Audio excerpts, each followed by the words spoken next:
back to another enriching episode of Within and Without, A Path to Mindful Living. I'm Arya, your guide and fellow traveler on this journey of self-awareness. Before we begin, let's briefly recap episode 6, where we explored the power of meditation and the path to self-mastery. We discussed how Krishna emphasizes the importance of inner discipline and the ability to remain balanced in both joy and sorrow. Joining me today, as always, is the insightful Rayan Wells, whose depth of knowledge continues to illuminate our path. How are you today, Rayan? I'm doing well, Arya. Excited, as always, to delve into the profound wisdom of the Bhagavad Gita. Today's chapter, Knowledge of the Absolute, is particularly fascinating because it speaks to the very core of existence. Building on Chapter 6, where we discussed meditation as a path to self-mastery, Chapter 7 takes us deeper into understanding the ultimate nature of reality and how it permeates every aspect of our lives. Exactly, Rayan. This chapter is like a spiritual roadmap. It offers guidance on understanding the divine essence that permeates everything. Krishna's words invite us to expand our consciousness beyond the ordinary and grasp the extraordinary.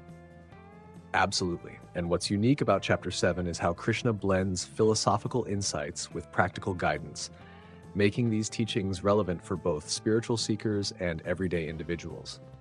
It's incredible, isn't it? And we'll explore not just the timeless wisdom of the Gita, but also how contemporary thought leaders like Sadhguru, the Dalai Lama, and others interpret and live these truths. Before we dive in, a quick reminder. If you're enjoying this series, don't forget to like, share, and subscribe to Within and Without. Let's build this community together. In Chapter 7, Krishna unveils the essence of divine knowledge. He explains that the ultimate reality encompasses both the material and the spiritual. Rayan, how do you interpret this dual nature of divinity? It's a profound idea, Arya. Krishna is essentially describing the interplay between the seen and the unseen, the tangible and the intangible. He refers to himself as both immanent, present in all creation, and transcendent, existing beyond it. This echoes Sadhguru's teachings in Karma, where he explains that life is not just about what's visible, but also about understanding the subtle energies that drive existence. That's fascinating. Krishna's description of Maya, the illusion that veils the truth, resonates deeply. Sadhguru often speaks of Maya as the deceptive lens through which we view reality, creating separation and duality. This concept is deeply tied to the way our perceptions shape our understanding of the world. According to him, Maya creates layers of mental conditioning that obscure the truth of existence. By incorporating practices like breath-based meditations, one can begin to dissolve these layers, allowing clarity and a more direct connection to the ultimate reality. This approach aligns closely with Krishna's guidance in the Gita, emphasizing the need to transcend illusions, to grasp the true essence of the self and the universe. Indeed. And this ties beautifully with Yogananda's teachings on Kriya Yoga, where the breath becomes a tool to transcend the ego and realize the self as one with the divine. The Dalai Lama, too, often emphasizes mindfulness as a way to dissolve these illusions and foster a sense of interconnectedness. He suggests that by observing our thoughts and emotions without judgment, we can begin to see how they are influenced by external conditions and internal biases. This practice not only clears the mind, but also nurtures a deeper awareness of our shared humanity, emphasizing that the lines dividing us are often illusory. It's a powerful reminder of how self-awareness can lead to global compassion and unity. So, whether it's Krishna's call for surrender, Sadhguru's emphasis on inner engineering, or Yogananda's focus on breathwork, the message is clear.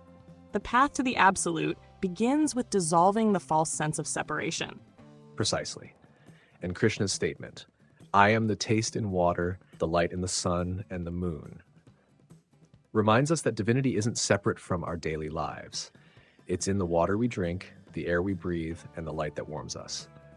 Arya, this reminds me how often we overlook the simple elements of nature as profound manifestations of the divine.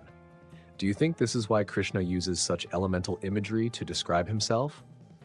Exactly, Rayan. Krishna's use of elemental imagery serves as a reminder of how deeply intertwined the divine is with our daily experiences.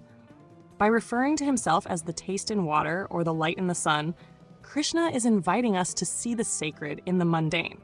It's a poetic way of saying that the absolute is not separate from us. It's present in the simplest and most essential aspects of life. This perspective encourages us to cultivate a sense of gratitude and reverence for the world around us, fostering a deeper connection to the divine and to our own inner essence. I absolutely concur, Arya. Krishna's teachings, especially when he uses elemental imagery, can compel us to look at the world through a lens of reverence and wonder. It's about rediscovering the sacredness in our everyday lives and realizing that divinity isn't something distant or abstract, but inherently present in every moment and element of existence. Let's step back for a moment to understand the context in which these teachings were delivered. The setting is the battlefield of Kurukshetra, a place of conflict and moral dilemmas. Rayan, how does this backdrop enhance the teachings of Chapter 7?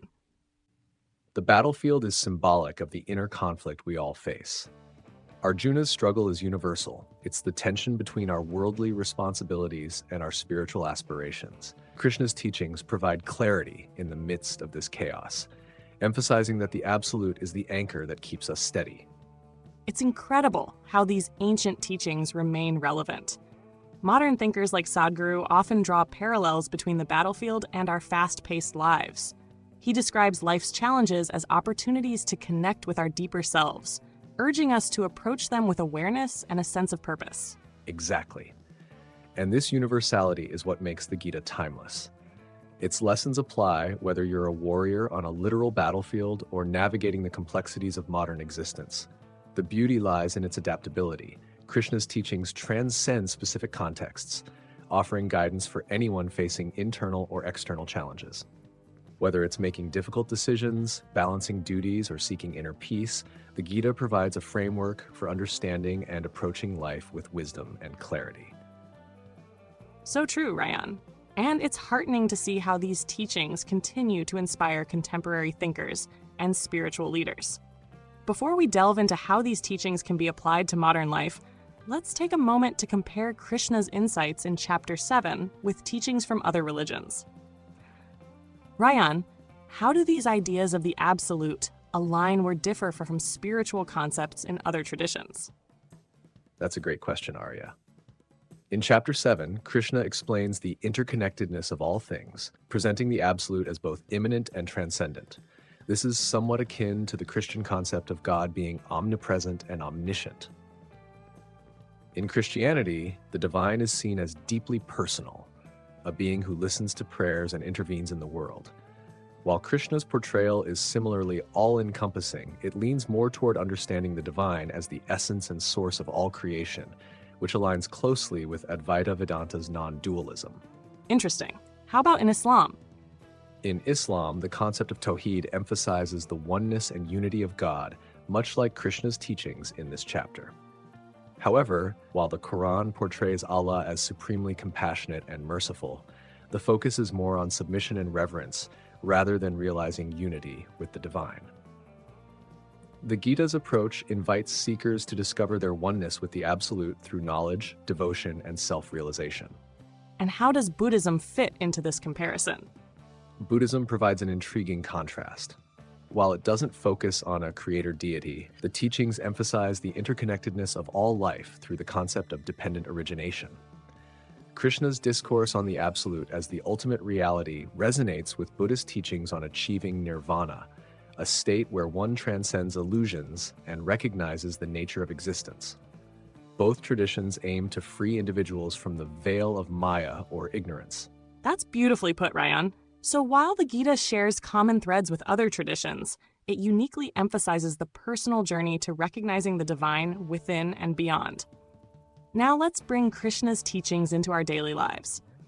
Rayan, how can the concept of surrender to the absolute help us deal with modern-day stress? Surrender, as Krishna describes it, is about aligning ourselves with the flow of life rather than resisting it.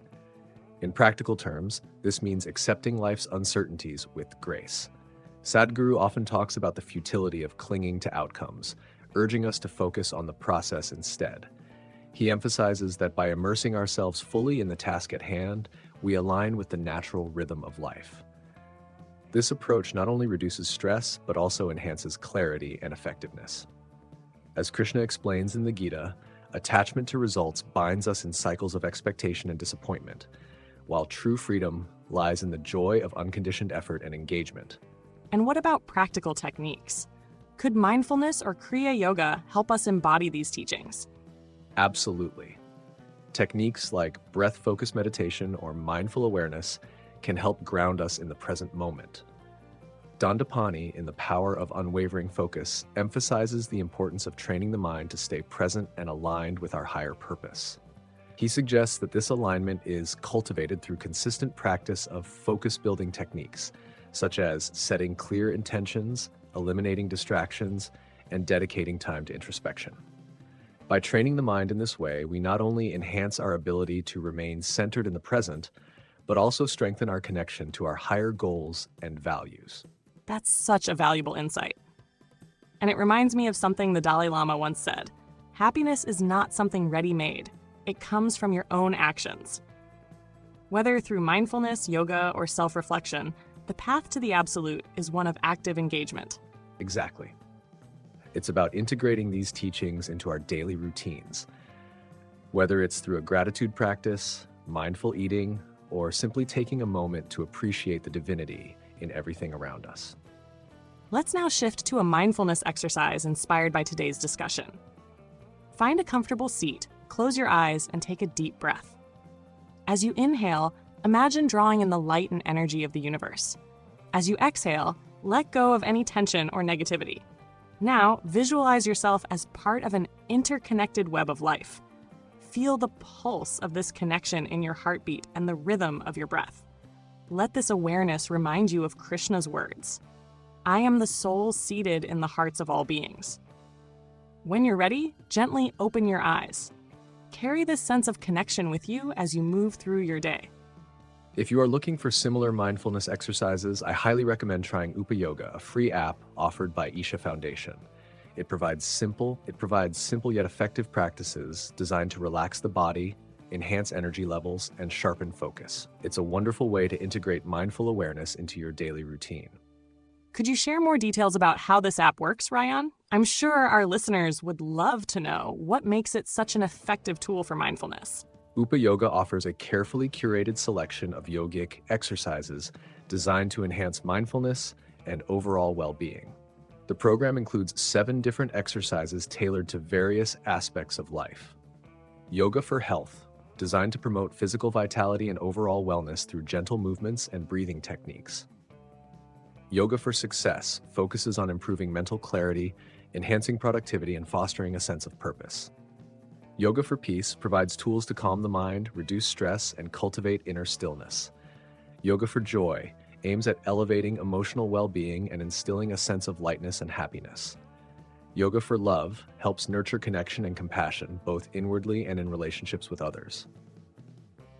Yoga for Inner Exploration encourages introspection and spiritual growth, guiding practitioners toward deeper self-awareness. Yoga for Overall Well-being harmonizes body, mind, and energy to create a balanced and holistic sense of well-being. Each of these practices is simple yet profoundly effective, making them accessible to individuals of all experience levels. Through structured, easy-to-follow videos, Upa Yoga enables practitioners to integrate mindfulness seamlessly into their daily lives, whether they seek physical health, emotional balance, or a deeper spiritual connection. That sounds fantastic.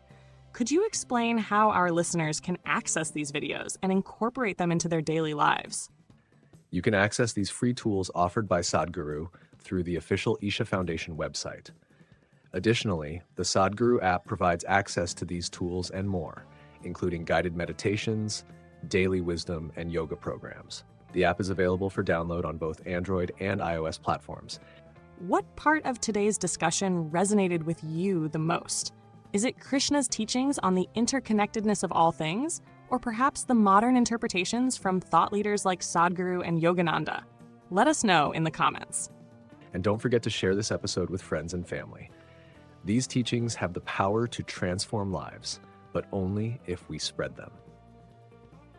That's right. Also, subscribe to Within and Without, a path to mindful living so you never miss an episode. Together, let's continue to explore the depths of ancient wisdom and its relevance to modern life. Thank you for joining us today. Until next time, stay mindful, stay connected, and remember, the absolute is always within you. Beautifully said, Rayan. Before we sign off, let me give you a glimpse of what's coming up in our next episode. We'll be diving into Chapter 8 of the Bhagavad Gita, titled Attaining the Supreme. This chapter explores profound questions about life, death, and the ultimate purpose of existence. Krishna provides guidance on how one can transcend the physical and achieve liberation. It's a discussion you won't want to miss. Take care, everyone. See you next week. Join us on Within and Without, a path to mindful living, as we explore the art of mindfulness together. Subscribe to our channel for more insights and practices to bring mindfulness into your everyday life.